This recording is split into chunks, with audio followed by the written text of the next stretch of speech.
Salve, salve, a paz! Você agora vai assistir o podcast Cristo Rua. Vamos falar de Jesus, de missão, evangelismo e do reino de Deus. Então, compartilhe e evangelize. Tamo junto!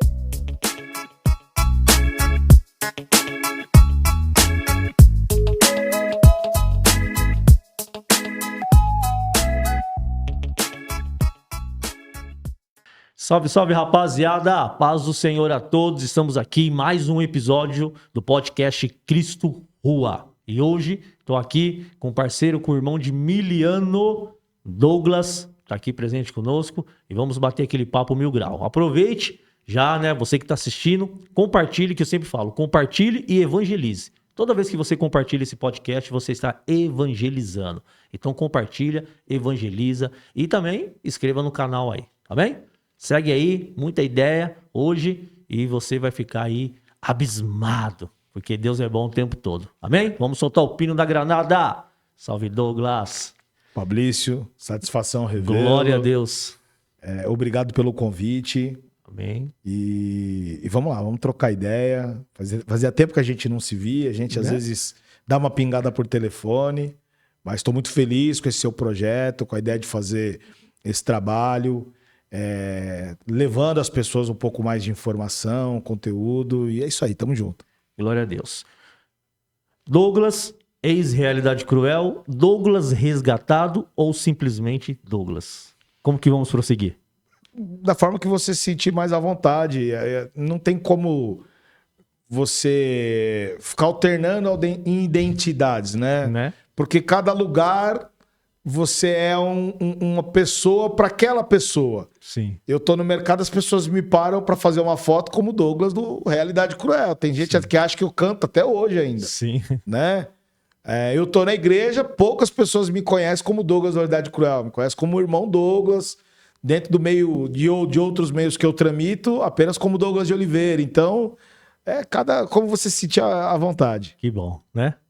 Meu parceiro Douglas. É isso aí. Amém? Douglas, você já participou de várias entrevistas, muita gente já viu muitas entrevistas, e seria normal a gente falar como começou o rap, o Realidade Cruel e tudo mais, mas eu queria falar, esse bate-papo eu queria que fosse mesmo do Douglas, a partir do momento que conheceu Jesus, né? Que teve o encontro com Jesus. Quando foi esse encontro com Jesus?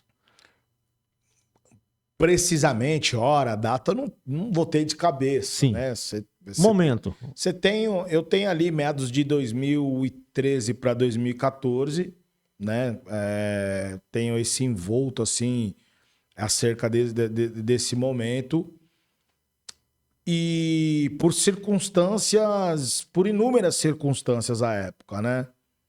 Hoje eu escuto, até falo com o meu irmão Keno, que já foi do Realidade Cruel também, assim como eu, pelo telefone, que essa palavra depressão, ela se faz muito presente hoje mais na sociedade do que há 20 anos atrás. E eu acho que eu já tinha esse pico de depressão em 2010 e há 15 anos atrás e não sabia que se chamava isso, né? Uhum. Que é aquele vazio que você sente por dentro, que nada tá bom. Tá em meio a tudo e a todos. E parece que você tá tem sozinho. vazio, Cara, vazio. você tá ali, tudo em volta, tudo que você consideraria favorável, e você olha pra si mesmo e você fala, nossa, tá faltando, cara. Nada parece que não completa, sempre tem uma lacuna sobrando, entendeu? Então, todos os motivos que levariam e levavam outras pessoas a estarem muito felizes, muito bem consigo mesmas. À época, eu era contemplado por esses motivos e não era feliz. Não me sentia um cara 100% completo. Eu acho que eu maquiava a minha felicidade. Eu estava bem com todo mundo, trocava ideia com todo mundo, era um cara aparentemente brincalhão, zoeiro, descontraído. Mas as marcas ficavam no travesseiro. Exatamente, ria na sala e chorava no quarto. É bem isso. Mas nessa época, você sabia que a falta era Jesus? Não, cara. Eu não sabia que era isso. Eu fui descobrir depois, quando eu encontrei. Top. Falei, tá aí. Essa é a lacuna que que faltava e que agora preencheu tudo. Porque assim, a água limpa, quando ela vai entrando, a água suja vai saindo, Sim. certo? Eu ontem falei pro meu pai, falei, ó, pai, um piso limpo, para você sujar ele, é muito mais fácil do que você limpar um piso sujo. O tempo ele é diferente. Porque o tá limpo, você vai lá com um balde de sujeira, joga lá, acabou, você sujou. Tá claro e evidente que tá sujo, precisa ser limpo. Agora, aquilo que tá sujo, não vai levar o mesmo tempo para limpar. Você vai ter que varrer, você vai ter que passar um pano, você vai ter que passar um desinfetante. Mais, né? Ele leva mais tempo. Então é um processo, né? E quando você aceita Jesus, você tem um impacto na sua vida de transformação, mas também é um processo para aquela sujeira ir saindo, para ir limpando, para ir as coisas acontecendo, né? Então, imediatamente aquilo que eu considerava que hoje eu considero como depressão saiu. Não, mas eu já tinha um sinal de que eu estava no caminho e foi isso. Meados de 2013 para 2014. Tá, mas aí veio esse encontro com Jesus e você já se derramou por inteiro ou foi um processo ainda? Não, processo. Porque teve as libertações. Assim, né? Eu costumo dizer que o evangelho é um nascimento, é um novo nascimento, correto? Você vai lá ter Nicodemos, como que faço, né? Para acessar o reino dos céus. Olha, você tem que nascer de novo. Mas eu posso voltar pro ventre da minha mãe?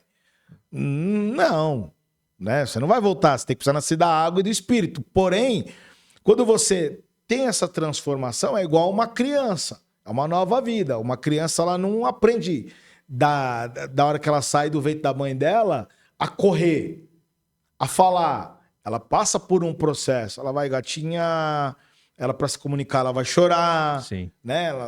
Para depois, para andar, ela vai ter que se apoiar nos lugares. Mesma coisa é quando você se converte. Existe um lapso temporal necessário, porque senão você enlouquece. Eu vi vários caras enlouquecer por causa disso. Vira aquele cara... Pelo processo também, né? Pelo processo. Ele quer né? acelerar o processo, ele quer, sabe? E aí ele fica fissurado, fica aquele tipo de cara até chato, porque você vai conversar com o cara, sabe? Ele quer te converter. Assuntos cotidianos, assim, do dia a dia, o cara só quer falar daquilo, e é ruim, não, mas você percebe que ele tá tão de cabeça naquilo que ele deixou de viver, né? E... Você quer um café? Café com Deus. No almoço. Tipo isso, não, vou, sabe, cara, você dá um pedaço de paçoca pro cara, ó, vamos orar aqui, porque toda hora que vai alimentar, cara, isso é coisa do neófito mesmo, né, do início da conversão para alguns. Então, esse processo, ele tem que ser passo a passo, com bastante maturidade, com bastante delicadeza também, né, até porque o neófito, irmão, ele é tudo ou nada. Sim. Entendeu? Ele é tudo ou nada. Ele tá ali naquele envolvido naquele primeiro amor. E tem um pico de ansiedade, né? Ele se derrama no Espírito Santo. Ele tá ali, cara. Mas para ele deixar de estar ali também é uma fagulha. Por quê? Porque ele é tudo ou nada. Certo? Se ele vê um escândalo na igreja de um irmão, ele já afasta. Um pastor, ele, não, eu era do mundo, eu era 1000 graus no mundo, agora eu vou ser tirado na igreja. Ele já afasta. Então, tem que ter esse cuidado, certo? E graças a Deus eu tive. Eu fui aos poucos, eu cantava, eu não deixei de cantar porque eu me converti. Foi quantos anos? Eu fiquei eu saí em 2017, cara. Fiquei 3 anos, 2 anos e um pouco, sabe? Ali. Só que o primeiro 1 ano e meio eu tentava conciliar e falava, olha, com calma, com tranquilidade, Deus vai me mostrando caminhos e tal. E tudo bem. Mas depois de 1 ano e meio pra frente, aí já apertou. Eu já me sentia incomodado mesmo. Porque quando eu me converti... já é o Espírito Santo, né? Quando eu me converti, eu já tomei uma atitude radical. Não vou beber mais. Certo? A partir do momento que eu me batizei, eu cortei a bebida. Eu gostava de beber um drink no no rolê, com os amigos. Eu era um cara noturno, certo? Um cara que gostava da boemia. Então eu decidi, nesse momento, eliminar quando eu desci as águas. Falei, batizei, não bebo mais. E como foi? Foi difícil? Não, Ou foi a decisão fácil, foi cara. fácil? Não, a decisão de batizar eu já vinha trabalhando ela. Porque Não, da bebida. foi fácil, Foi fácil? foi fácil. Foi Porque fácil, você foi porque eu- convencido antes? Porque assim, eu já bebia sem prazer. Ah, Eu já fazia uma social. já não era mais. Já não tinha prazer como eu tinha antes. Entendi. Entendeu? Eu tava nos lugares, aí os amigos, por conta das influências, das companhias, os amigos ofereciam e eu aceitava, mas não era. Eu não era o. Você não saía pra beber? Não, Aquele cara que já é, não eu saía mais. Eu beber. já não colava nos lugares e eu não puxava ninguém mais também. Sim. Entendeu? Então, pra mim, não foi difícil. A primeira renúncia foi a bebida. de A cara. primeira foi a primeira renúncia foi a bebida. Aí você falou, eu consegui. Então agora vem as próximas. Vem as Cara, etapas. Você foi Eu deixando. não fui brigando com nada, sabe, Pablício?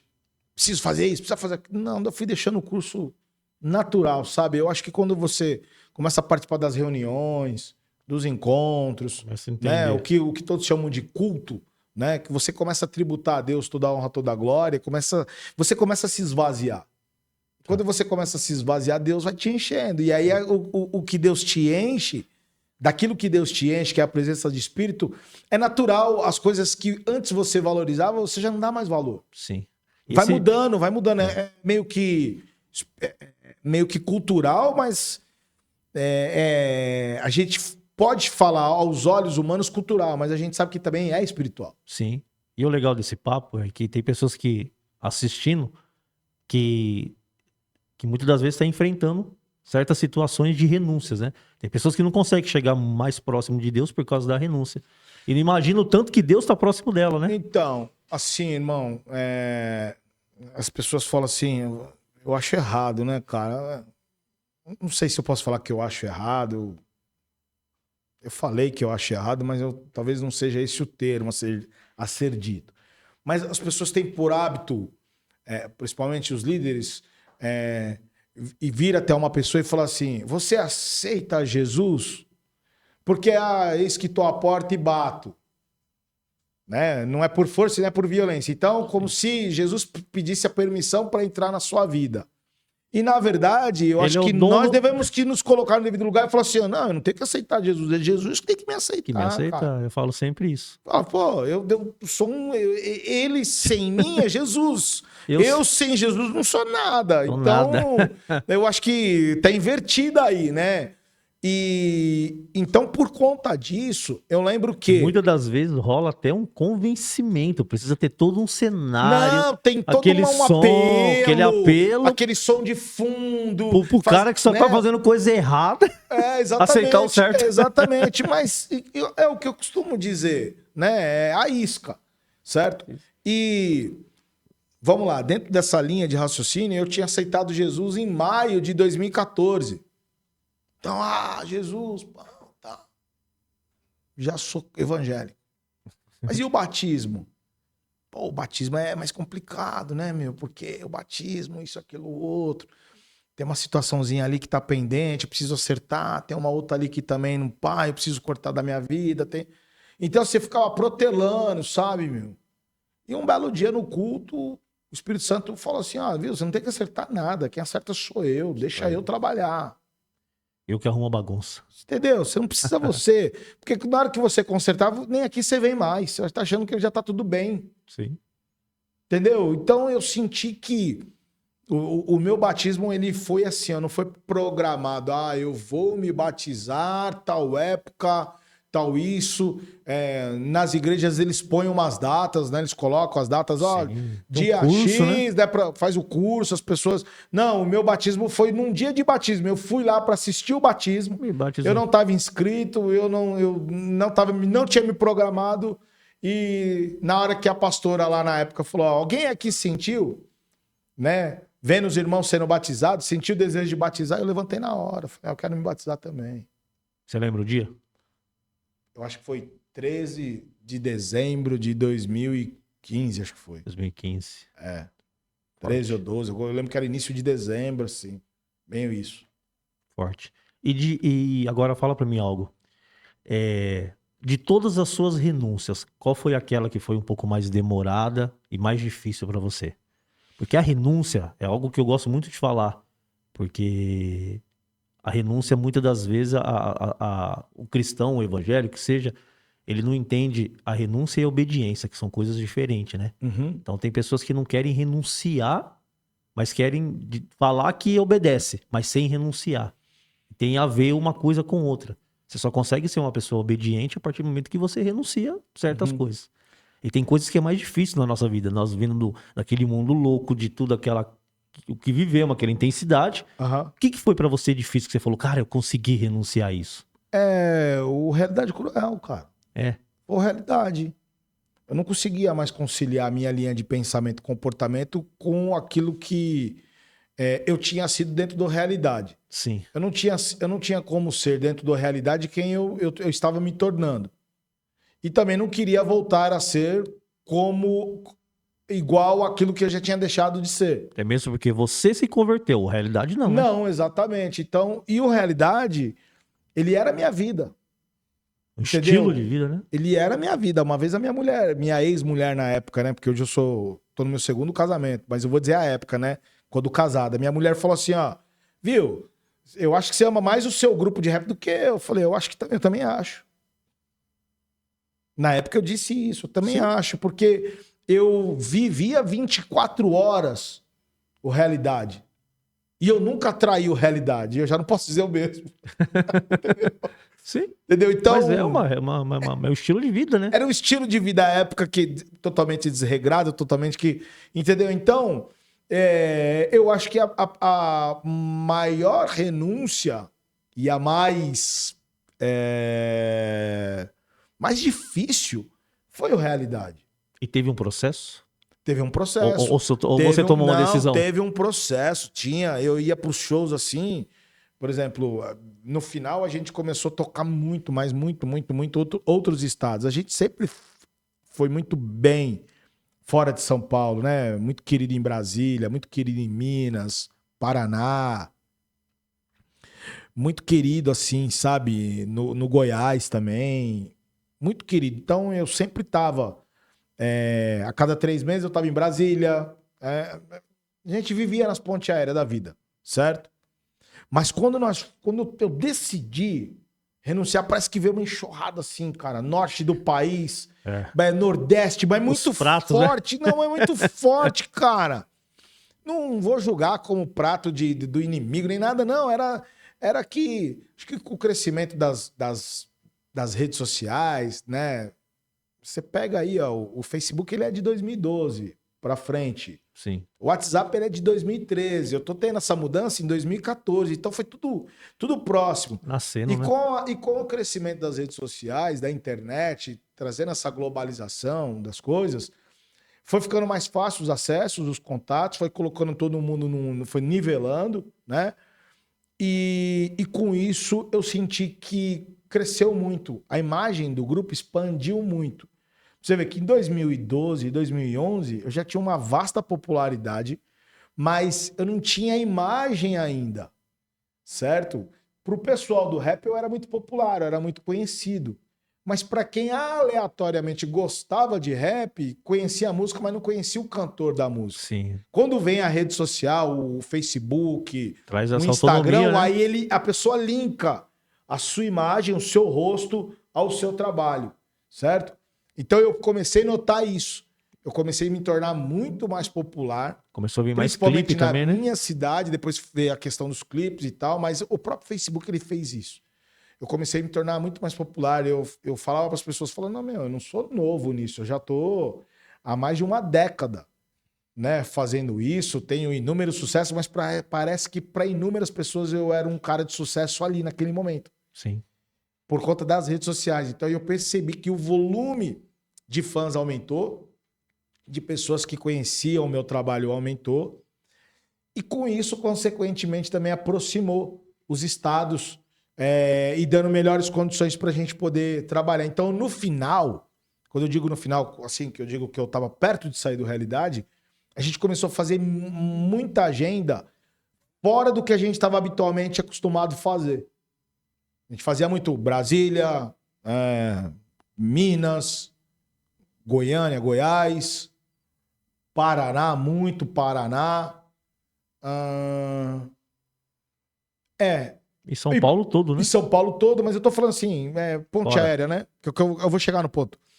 E Nordeste nem tanto. Eu pinguei no Nordeste ao longo de 10 anos. Fui um ano em tal capital, outro ano em tal capital. Quando eu fui sair, começou demais, cara. Bahia, Alagoas, Pernambuco, Ceará, começou demais. A agenda começou a ficar muito intensa no Norte, no Nordeste, coisas que não tinha antes. E em Brasília, esses lugares DF que eu falei, Goiás, enfim, dobrou. Então, a gente estava começando a deixar de tocar mais em São Paulo, no centro de São Paulo, na grande São Paulo e no interior, para viver de outros estados. E aí foi onde que eu percebi que eu não queria mais, porque assim, toda vez que eu tinha que ir para o aeroporto, cara, era uma guerra espiritual violenta. Violento. Violenta. Nós temos o Viracopos aqui, que é do lado. E da minha casa no Viracopos é 22 minutos de carro. Cara, eu ficava cronometrando, sentado no sofá da minha casa. 30 minutos para sair. Se eu pegar um trânsito, eu já vou chegar atrasado. Eu cronometrava 25 para entrar no carro e ir, porque eu não queria ir. Não queria ir. Não queria ir. Coisas que há anos eu faria assim com tranquilidade. Precisava estar no aeroporto, você tem que estar lá 30 minutos na sala de embarque, né? 1 hora para fazer o check-in. Depois com a internet você fazia pelo celular e tal. Mas 1 hora antes para fazer o check-in. Eu tava no aeroporto 2 horas e meia antes, para não perder voo, para ficar lá dentro daquele universo, aquela coisa e tal. Sim. No final eu não queria nem ir. Era uma guerra. Mas e o palco? A performance no palco? Não, aí eu assim, cara. Aí subia no palco. Não, sempre fui muito profissional. Certo? Bom, o cara tá me pagando pra isso. Eu não tô aqui. Não, mas não no profissional. Eu falo no amor Também, pelo rap. Também, cara. Era, Também. era nas horas mais vagas, né? Por mais Quando que. voltava pro hotel. Ó, eu tô ali. Eu tô sendo pago pra aquilo. O fã tá ali, ele comprou o ingresso, ele pagou pra ver. Ele quer ver você bem. Sim. Não quer ver você, sabe, diferente do que ele já viu um dia. Quer ver você igual ou melhor. Então eu tinha essa entrega e essa responsabilidade com o fã e com os meus companheiros de trabalho também. Porque se eu não fosse bem, meio que no automático refletia neles. Sim. Né? O Douglas não tá bem, aí... Até mesmo que você era né? o front, né? Então, eu era a principal voz. Se eu não vou bem, os demais acabavam sentindo isso. Então eu tinha essa responsabilidade para com eles também. Com os fãs e com o grupo. Sim. Né? Então, no palco, eu entregava mesmo o melhor que eu tinha para entregar. Aí teve esse processo.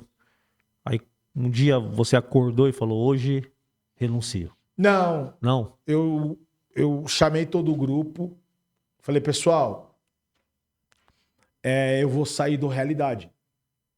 Até mesmo que teve o show de despedida, né? Teve show de despedida. Teve o Gangsta, Você vê, o isso. show foi em então agosto, eu chamei todo mundo em março. Ah. Que nós tínhamos agenda abril, Sim. maio, junho, julho, tinha várias agendas. Então reuni todo mundo, falei, pessoal, puxa aí, qual que é o último show aí? Qual que é a última data? Aí tinha uma data que antecedia, que era em Curitiba. A última data era Curitiba. Falei, ó, como tem um lapso aí, né, de março até agosto, bem considerável, vamos então programar para fazer no próximo final de semana, da última data, um show a qual eu quero me despedir do público. Top. Então a gente se programou, eu e o Bola na época, nós combinamos de fazer um Gangsta, né, que a gente era produtor do Gangsta Paradise na época. E lá eu ia comunicar realmente a minha saída do grupo, né? Claro que bastidores todo mundo já sabia que eu tava me desligando e tal, né, as conversas correm, mas era o meu último show e dali em diante não ia ter mais. E não teve mais. Mas... Não teve mais. E naquele show, o que passou na sua cabeça? Ali foi muito Nostálgico? louco, irmão. E Foi na muito volta pra louco. casa? Foi muito louco. Foi um dia que eu chorei muito, mas também tirei um peso, assim, sabe? Sabe? Concluir. Não que eu me libertei. Me libertei. Algo me faz. Não, nada disso. Combati o bom combate. Não, nada disso. Cara, foi algo assim, olha, eu concluí a minha missão. Tudo que eu me programei pra fazer, eu consegui. Tá tudo certo. Deixou um Daqui pra legado, né? frente.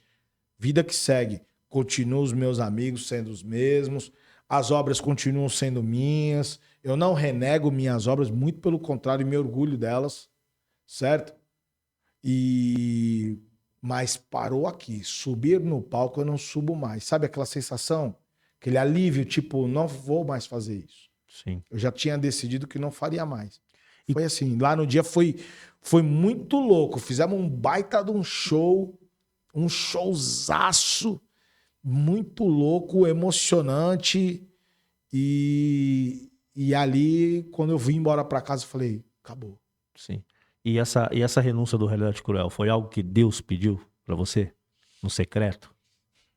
Cara, Deus tem várias formas de falar com as pessoas, certo? A minha esposa, ela narra que ela já audivelmente ouvia muito, certo? Eu nunca tive esse privilégio de estar aqui num silêncio e uma voz falar no meu ouvido. Eu não. Sim. Mas os profetas já vieram, já falaram, usados por Deus, né? Então eu creio que é Deus falando também. Sim. E eles certo? falaram sobre o Realidade? Falaram que era tempo de criar um novo ciclo. Entendeu? Nunca falaram, você sai da onde você tá, né? Não, Deus tá preparando um novo ciclo. Um novo ciclo. Era sempre isso. Aí você vai E eu entendendo entendia que era isso. Que eu precisava dar também um norte para isso.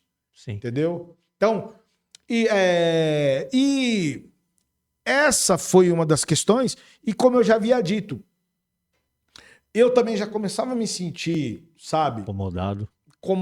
Eu ia nos shows, eu já não me sentia bem, cara, não, sabe? Não tava feliz. Fui fazer um show no Ceará, a gente ficou parecia um resort, assim, sabe?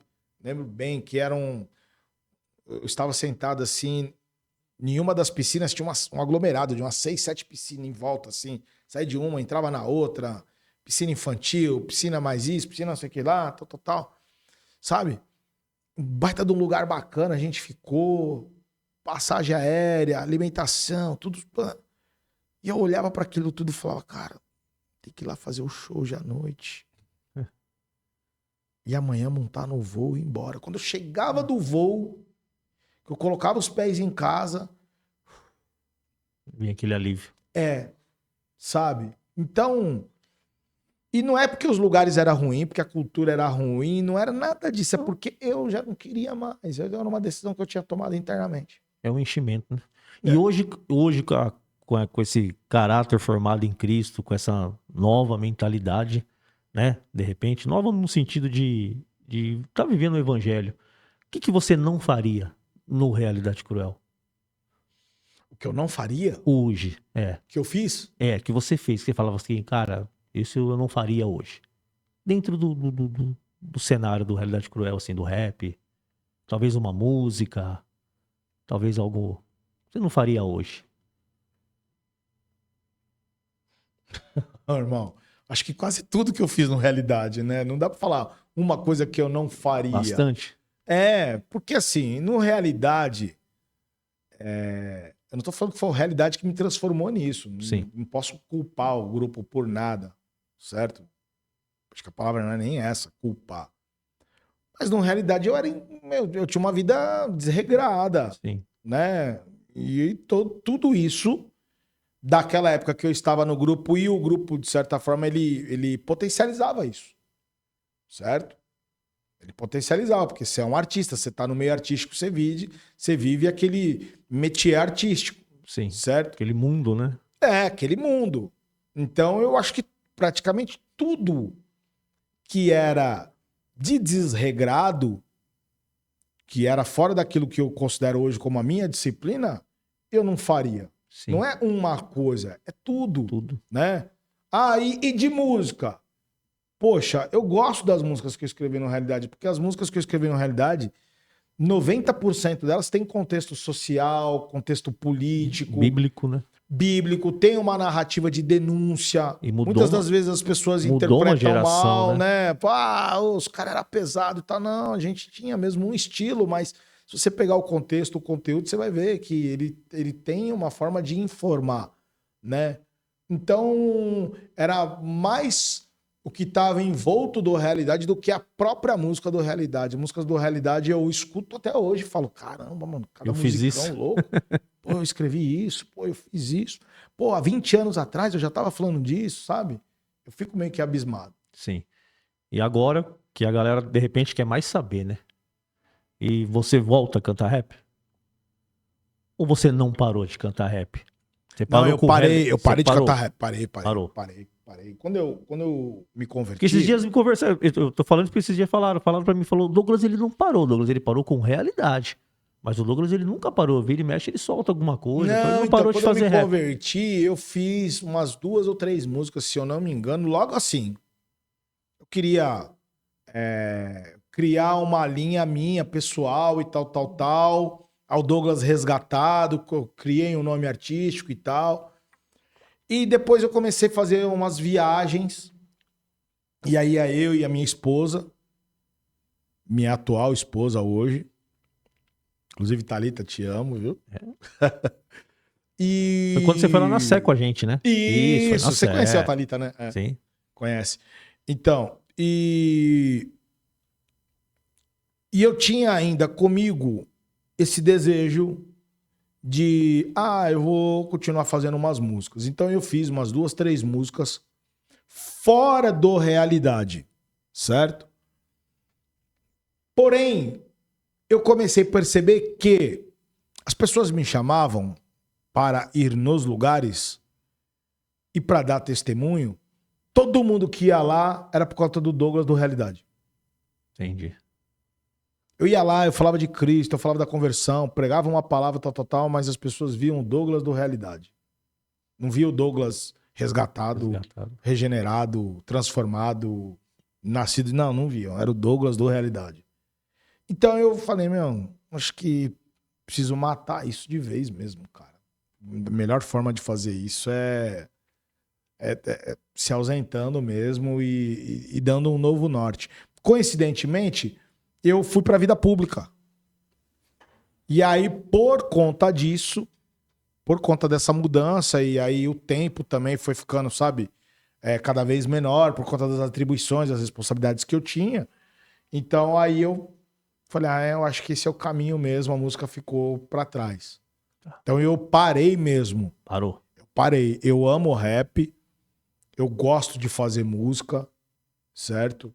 Eu acho que o rap é uma baita de uma ferramenta fantástica. Cada vez mais a gente tem prova disso aí, né? Que o próprio funk migrou pro rap. Sim. Costumo dizer isso, falo, Aliás, você falava isso aí há 15 anos atrás. Eu falo, não, os moleques já não estão mais cantando funk, eles estão cantando rap. Só tem a batida de funk, mas o conteúdo, o contexto é o rap. Né? Eles estão falando daquilo que a gente... Que luta pra chegar nisso, né? Que luta. Eles estão falando daquilo que nós já falávamos há 20 anos atrás. Né? O orgulho pra mãe, pro pai. Talvez tá falando mais do que o próprio rap, né? Desenvolver, exatamente, porque com essa mudança que o rap teve, eu percebi que o contexto social ele foi deixado um pouco de lado, né? Sim. E hoje eu vejo nas letras de funk aquilo que o rap fazia há 25 anos, 20 anos atrás. Eles estão falando dos mesmos temas, só que de uma outra forma, né? No estilo deles e tal. E o funk que eu não ouvia no início dos anos 2000, né? Que era esse funk que falava de uma certa forma um pouco mais exagerada a questão da sexualidade, né? Os contextos mais sexuais à época.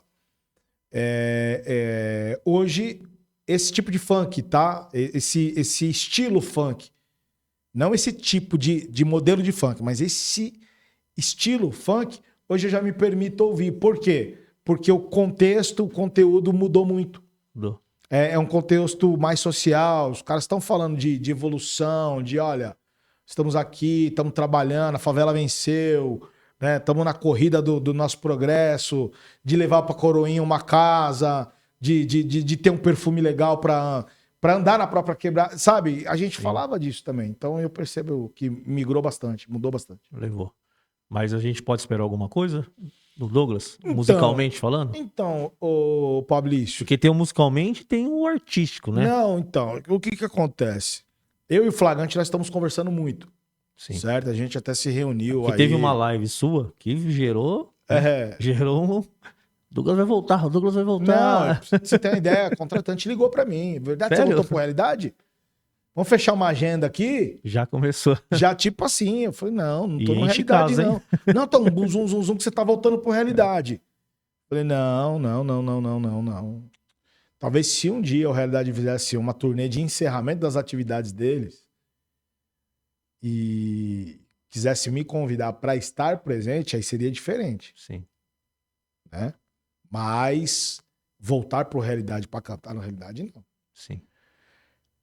E por conta disso, algumas pessoas, por conta dessa aparição minha, né, e tal, eu e o Flagrante, dados momentos, a gente tá se falando, até porque com esse mercado digital de 8, 9 anos pra cá, né, surgiu até então, quando eu parei não existia o digital, Sim. né? A gente tava na era do YouTube ainda e não era nem monetizado. E ainda era CD, né? Era CD. CD. Era CD. E com esse mercado digital forte aí, o apelo também para que a gente volte a estar presente cresceu muito, certo? Então, eu posso estar na França hoje pelo celular do irmão sem precisar pôr o pé lá. Posso mandar uma mensagem, uma nova mensagem, né? Não vou ter necessidade de ter que ir lá um dia me apresentar para ele, bem como na Bahia, bem como no Rio Grande do Sul, não tem essa necessidade. Eu posso artisticamente criar um trabalho que a gente está fazendo aqui, nesse exato momento, que é estúdio. Entrar no estúdio, colocar a voz, cantar, fazer aquilo que eu acho que eu sei fazer um pouquinho e contemplar o irmão. Eu posso, através desse novo circuito digital, fazer isso, né? E, consequentemente, também colher com isso, certo? Mas voltar à cena, à cultura, fazer show, agenda, não. Jamais. E é talvez o mesmo pensamento do Flagrante? O Flagrante é mais entusiasta, cara. Às vezes a gente tá falando, ele fala, imagina nós subindo no palco. Eu falo, não, eu não imagino, você que tá imaginando.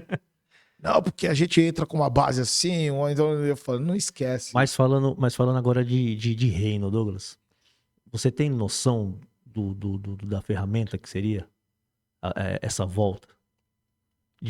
No formato evangelização mesmo, de pegar a rapaziada, as ideias, aqueles mano que há 20 anos, 15 anos atrás curtiu, conheceu, se identificou. Você não acha que é uma baita de uma ferramenta pro reino isso? Porque, claro, fazer música é top também, chega nos corações. Mas no formato mesmo assim de pro front, assim. Posso falar uma verdade pra você, Douglas irmão? e Flagrante. Posso falar uma coisa pra você? Não evangeliza. Não. Eu acho que não.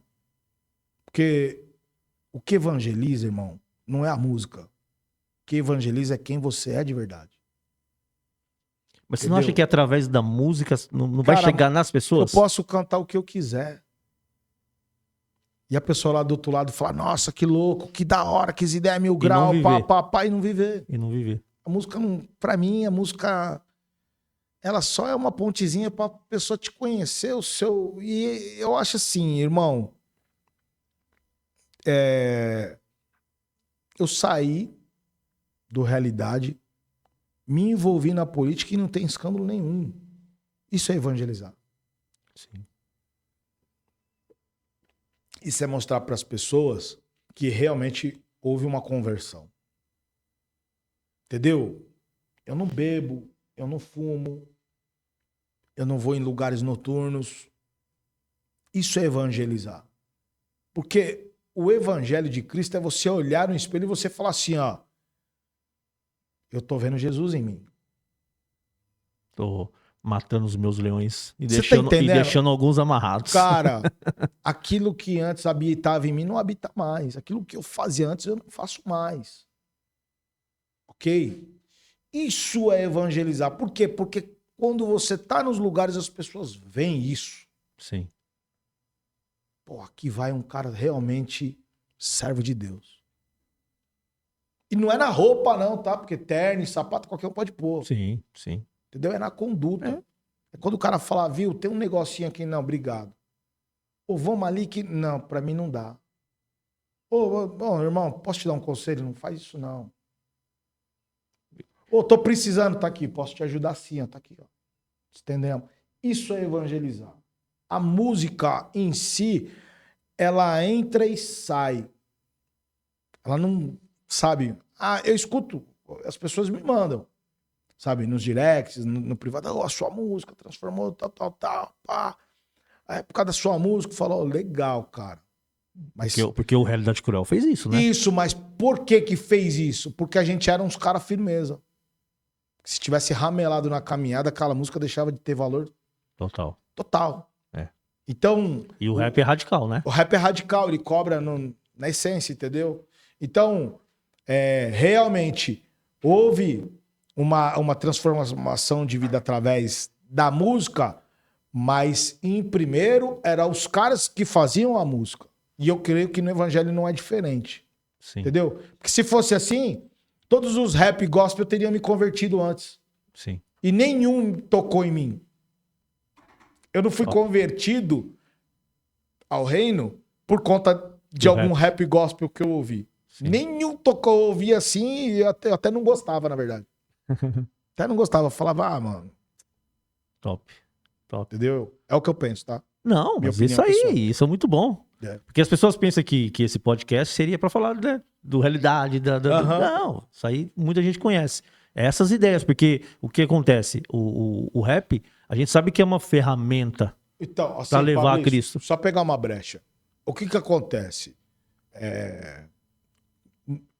Música, eu tenho pra mim que música, ela é sentimento. Certo? Ela é sentimento. Ela pode levar pra você um conteúdo que vai te despertar a ficar feliz, que vai te despertar a ficar pensativo, que vai te despertar a ficar tenso, denso. Música é sentimento. Sim. Certo? Tem até um estudo, né? Em cima das batidas. Ela entra e sai. Ela entra e sai. Certo? Tanto porque você não vai usar aquela música como um padrão de vida. Ah, eu vou viver, vou passar a ser X, Y por conta dessa música que eu ouvi. Não, cara. Você vai ter mudanças de vida, transformações de vida por conta de N motivos. Não vai ser por conta daquela música. Então eu acho que a música, ela não... Eu acho, tá? Que ela não evangeliza ao ponto de resgatar uma alma, de... Não. Sim, ela é um conselho. Ela é uma música que apenas informa. E muitas das vezes eu acho que ela nem informar, nem informa mais. Ela é mais tipo, sabe, um analgésico. Pô, que da hora, tal, que legal, que batida bacana, que ideia legal e acabou. Virei a esquina, a música acabou, já tem um próximo farol, tem que estar atento com ele. Sim. É isso. Entendeu? Eu não vou carregar aquela música comigo, né, pro resto do dia, não vai tocar, não vai mudar, não. E até mesmo porque muitos irmãos hoje também não faz o rap na prática, né? E o rap do Realidade Cruel sempre foi na prática, porque o Realidade Cruel, ele veio de trabalhos sociais, de ação sociais, de resgate. Então, esse evangelismo, o Realidade fez.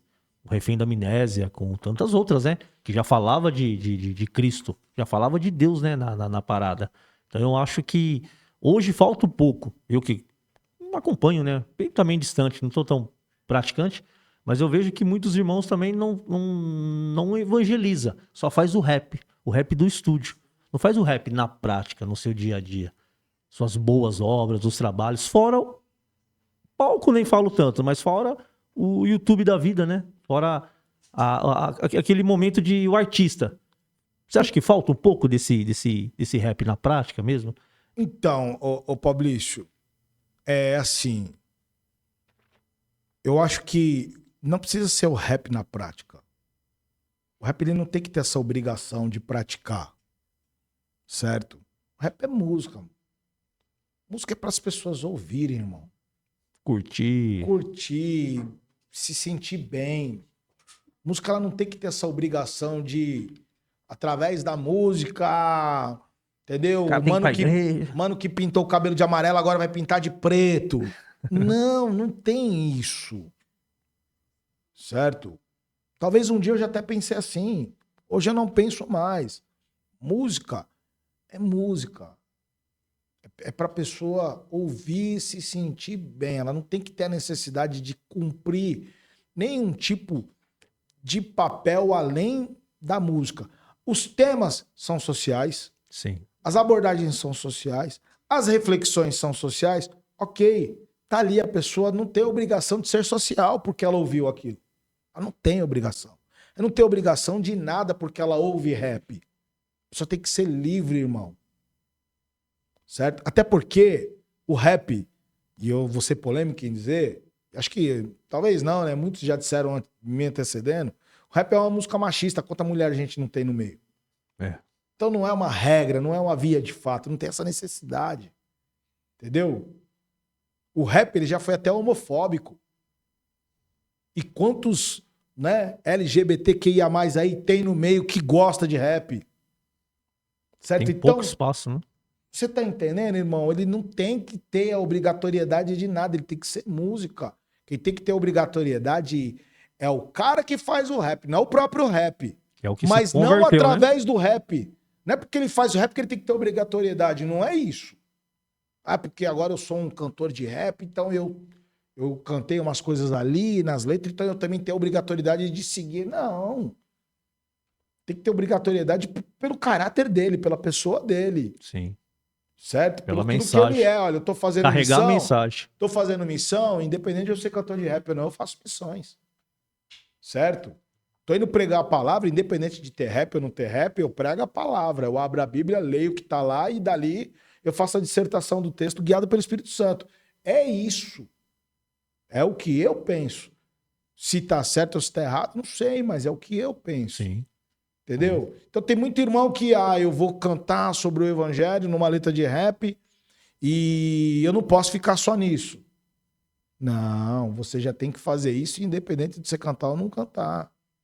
Entendeu? Já é do você próprio, já tem que pregar a palavra. próprio estilo de E vida, como é que né? você prega a palavra, cara? Não é abrindo a Bíblia em praça pública e gritando aos quatro ventos.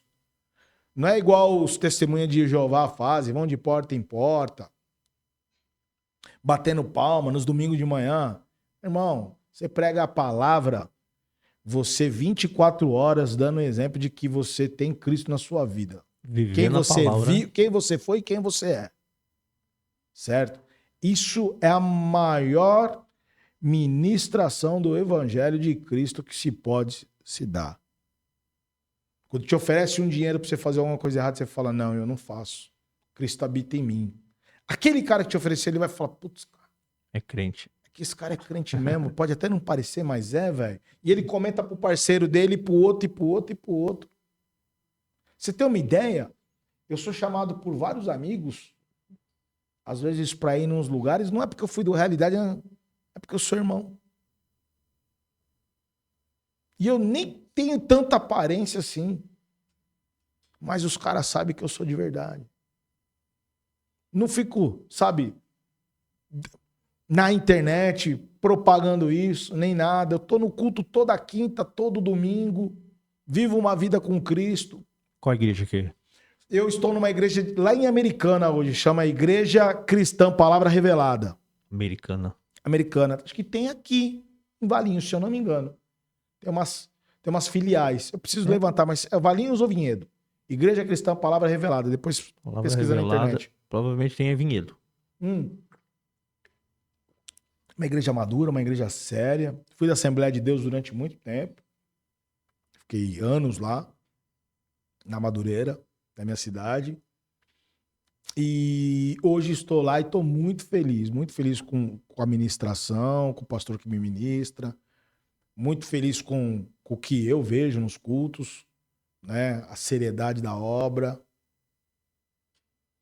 E tenho maturidade para, mesmo que não estiver feliz com a igreja, com o que eu ver na igreja, não me afastar do caminho do Senhor.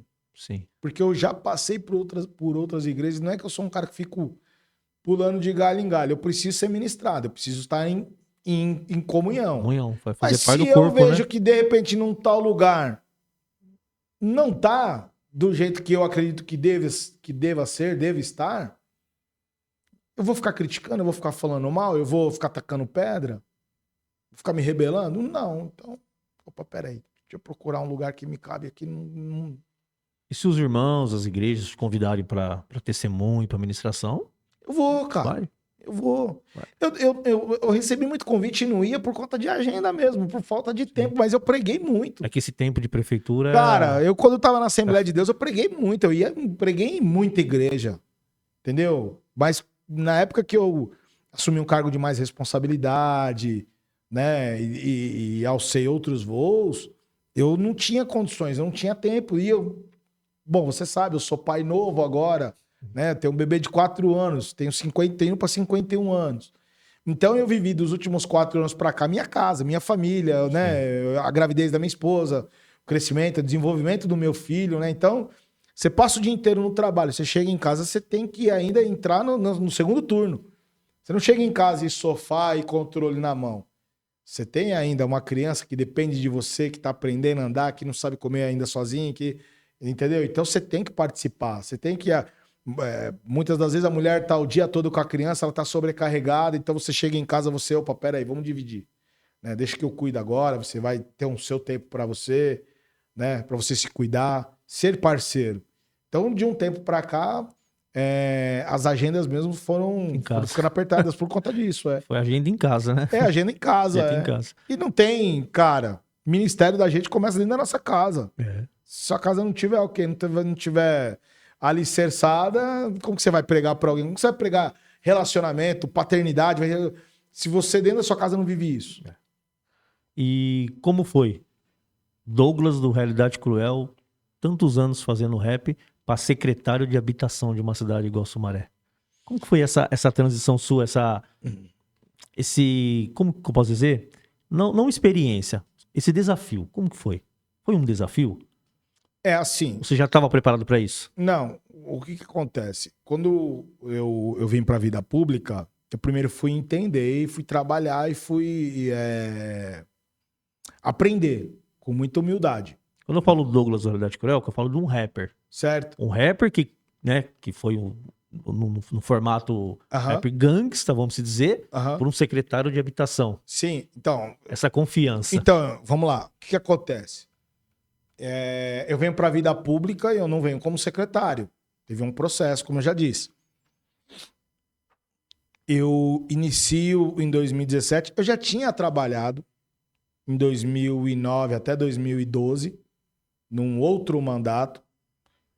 E aí, dentro da prefeitura, nesse outro mandato que eu trabalhava com o que tinha a ver com a cultura do rap, porque eu trabalhava no departamento de cultura, na secretaria de cultura, lá eu desenvolvia cultura e lá eu desenvolvia o rap. Então eu já conhecia um pouco da máquina pública, certo? Mas com bastante liberdade, numa zona de conforto, que era o quê? Trabalhar as culturas de periferia, as culturas de base e principalmente o rap na época. Quando foi agora em 2017... que eu recebi o convite em 2017 para trabalhar, ganhamos a eleição em 2016, em 2017 iniciamos o mandato, eu fui designado para ir trabalhar na habitação, porque a habitação é social. Sim. Então ela atua nas periferias, nas ocupações, nas favelas, né? E eu tinha... O meu prefeito muito jovem, na época, ele teve essa sacada. Ele falou, o Douglas, ele veio desse mundo. O rap, ele dialoga com essas pessoas.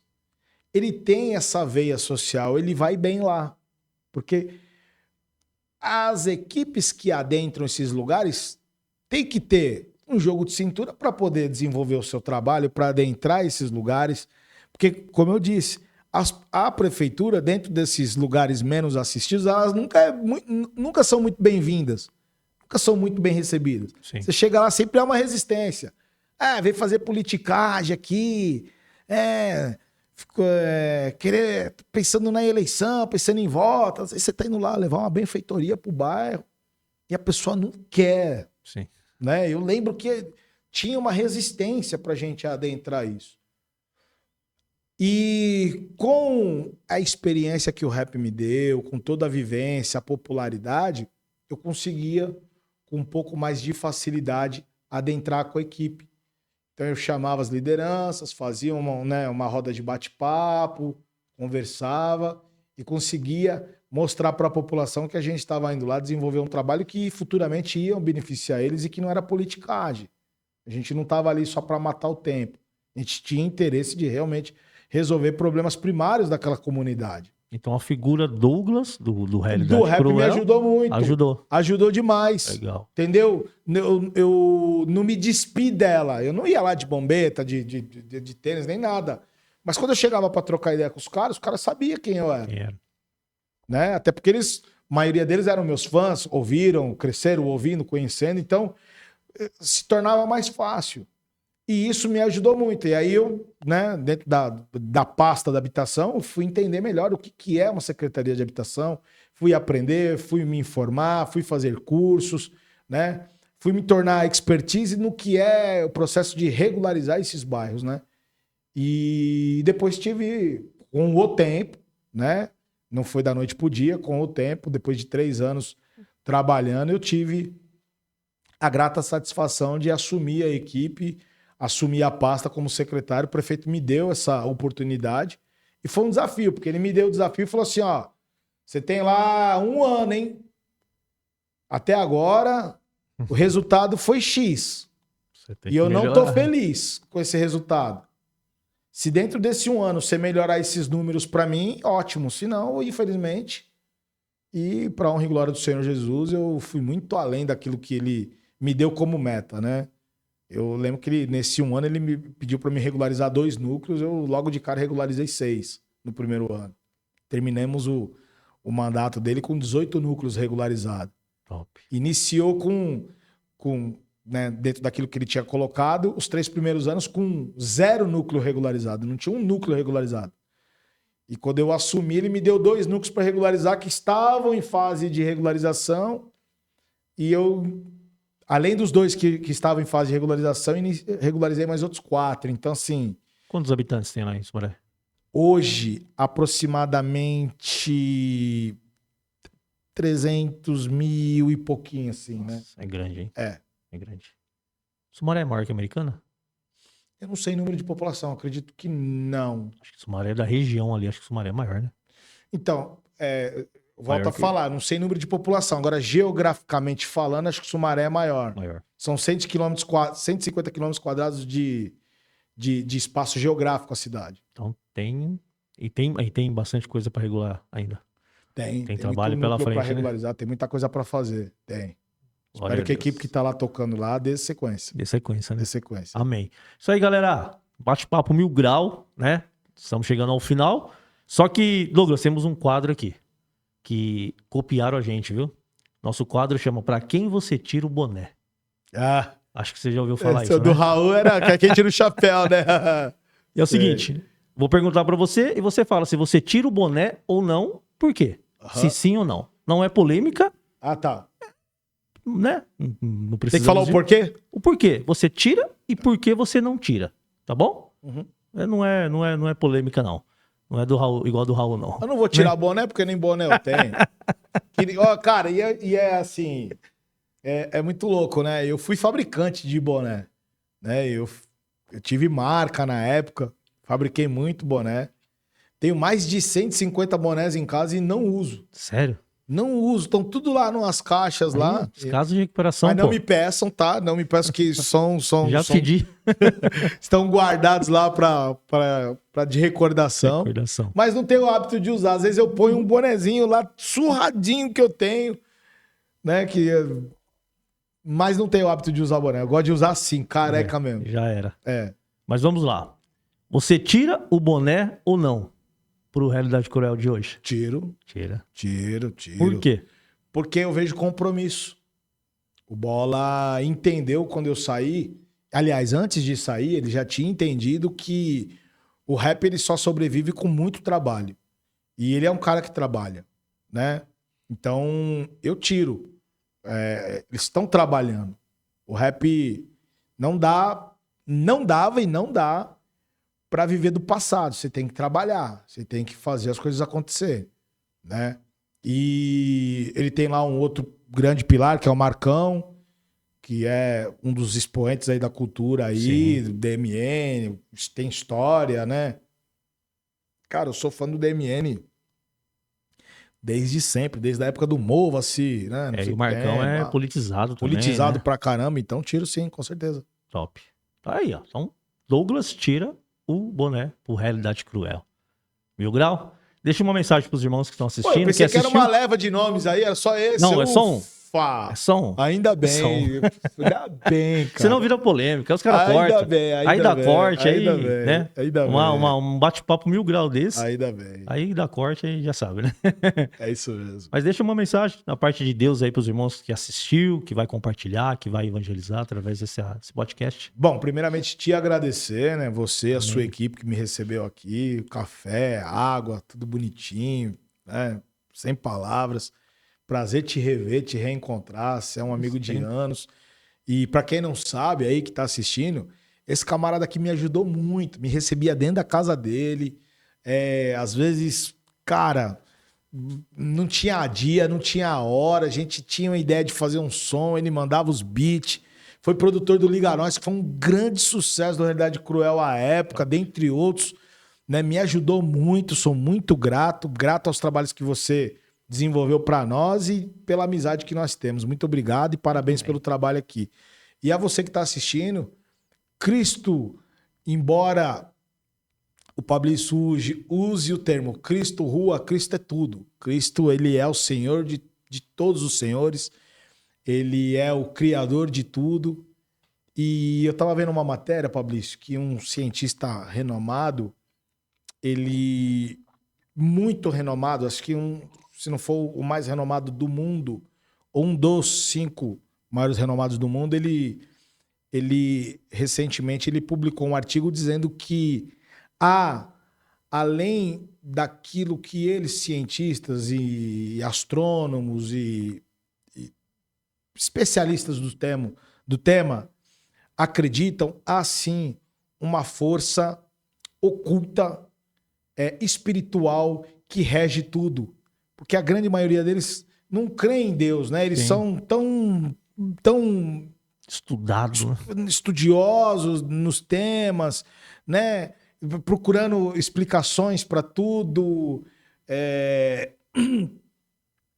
E ele chega a essa conclusão que ele fala assim, ó, é impossível ser tão milimetricamente correto o universo com a sua imensidão, com a sua vastidão, por acaso. É impossível. É impossível. Tá tudo no seu devido lugar ali, da forma que está, e não é por acaso. Tem um regente assim, reconhecendo a soberania, maestro, né? A maestria, reconhecer o senhorio do nosso Senhor, né? Não falo explicitamente sobre Deus, mas você percebe que a mensagem é essa.